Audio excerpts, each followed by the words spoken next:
সম্মানিত ভিউয়ার্স, এটা ইনটু দি আমার 4 নম্বর ক্লাস। বন্ধুরা, আপনারা ভিডিওটা স্কিপ না করে সম্পূর্ণ মনোযোগ সহকারে দেখবেন, তাহলে খুব সহজে বুঝতে পারবেন যে ইনটু প্রিপোজিশনটা একটা সেন্টেন্সের মধ্যে কখন কোথায় বসে। আর আমার ভিডিওটা ভালো লাগলে সবাই আমার চ্যানেলটিকে সাবস্ক্রাইব করে রাখবেন, পাশে বেল আইকনটা চেপে দেবেন যেন আমি ভিডিও পোস্ট করলে সর্বপ্রথম আপনার কাছে পৌঁছে যায়। Let's follow the example please. Rani শ্রেণীকক্ষে ঢুকেছিল। Rani went into the classroom. Rani went into the classroom.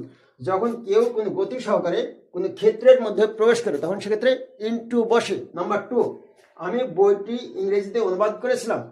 I translated the book into English. I translated the book into English. Number 3, বিপদে পড়ো না। Don't get into trouble. Don't get into trouble. Number 4, ঋণ করো না। Don't run into debt. Don't run into debt.